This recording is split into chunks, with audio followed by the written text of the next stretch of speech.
एक समय की बात है। चीन के एक पहाड़ी क्षेत्र में एक विशाल बौद्ध मठ था, जहां 500 भिक्षु तपस्या और आत्मज्ञान की साधना में लीन थे। वो सभी एक महान गुरु के मार्गदर्शन में खुद को जानने का प्रयास कर रहे थे। एक दिन एक युवा लड़का उस मठ में पहुंचा। उसने गुरु से कहा, मास्टर, मैं खुद को जानना चाहता हूं।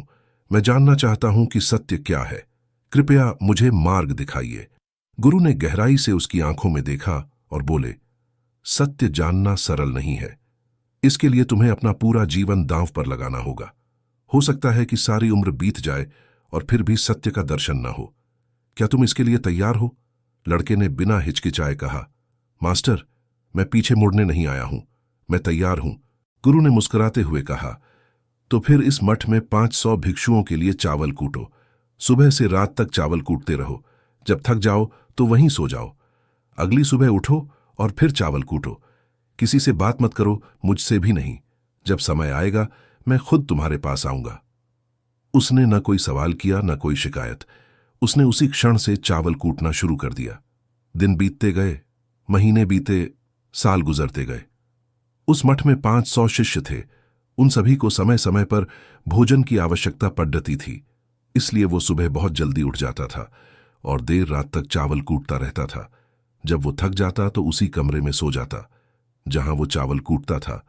वो किसी से बात नहीं करता और ना ही कोई उसके पास बात करने आता था। शुरुआत में उसके भीतर पुराने विचार उठते रहे, पर जब उन्हें नया विषय नहीं मिला तो वो धीरे धीरे शांत होने लगे। उसका मन विचारहीन होता गया। समय के साथ उसने बोलना छोड़ दिया, फिर सोचना, और धीरे धीरे खुद को भी भूल गया। उसे न ध्यान आता था, न ज्ञान, न कोई शास्त्र। वो बस चावल कूटता रहता। मठ के अन्य विद्वान शिष्य उसे मूर्ख समझते। किसी ने उसे कभी प्रवचन करते नहीं देखा, ध्यान करते नहीं देखा, लेकिन वह सबकी परवाह किए बिना अपने कर्म में लीन रहा। ऐसा करते हुए 12 साल बीत गए। फिर एक दिन गुरु ने घोषणा की, अब मेरा अंतिम समय निकट है। मैं अपना उत्तराधिकारी चुनना चाहता हूं। जो कोई समझता है कि उसने आत्म साक्षात्कार कर लिया है, वो आज रात मेरे कमरे के पास दीवार पर कुछ पंक्तियां लिखे। ऐसी पंक्तियां जो उसके अनुभव की सच्चाई हो। कई शिष्यों ने ऐसा करने के बारे में सोचा। मठ के प्रमुख शिष्यों में से एक ने वहां जाकर कुछ पंक्तियां लिखीं। उसे बौद्ध धर्म ग्रंथों का बहुत ज्ञान था। सभी शिष्यों को लगता था कि वो इस मठ का उत्तराधिकारी बन सकता है।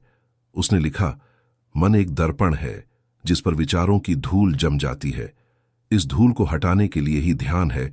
जिसकी धूल हट जाती है और मन का दर्पण साफ हो जाता है, वो मोक्ष को प्राप्त कर लेता है। अगली सुबह जब मास्टर उठे और उन्होंने इन पंक्तियों को देखा तो उन्हें बहुत गुस्सा आया और उन्होंने कहा कि किस बेवकूफ ने यह सब कचरा मेरी दीवार पर लिखा है। यह सब कचरा है। यह किताबी बातें हैं, अनुभव नहीं। वो शिष्य चुप रहा, क्योंकि वो स्वयं जानता था कि उसने अब तक केवल शास्त्र पढ़े थे, पर खुद को नहीं जाना था। यह बात पूरे मठ में फैल गई। जब यह चर्चा चावल कूटने वाले के पास पहुंची तो वह सुनकर हल्के से मुस्कुराया। 2 शिष्यों ने उसे हंसते देखा और पूछा, तुम क्यों हंसे? वो बोला, क्योंकि मास्टर बिल्कुल सही है। ये पंक्तियां कचरा हैं, इनमें सत्य नहीं है। वो दोनों चौंके। तो क्या तुम कुछ बेहतर कह सकते हो? चावल कूटने वाला बोला, मैं अनपढ़ हूं, कुछ लिख नहीं सकता, लेकिन अगर तुम लिख दो तो मैं कुछ कह सकता हूं। उन दोनों शिष्यों ने कहा, ठीक है। वो मास्टर के कमरे के पास गए और चावल कूटने वाले ने कुछ पंक्तियां बोली और दूसरे शिष्य ने उसे दीवार पर लिख दिया और उन पंक्तियों के नीचे लिख दिया, चावल कूटने वाला। उन्हें लगा कि मास्टर इस पर भी गुस्सा करेंगे। जो पंक्तियों उसने लिखने के लिए कहा था वो बहुत अद्भुत थी, और वो पंक्तियां थीं, मन तो एक भ्रम है, ना तो कोई मन है और ना ही कोई दर्पण।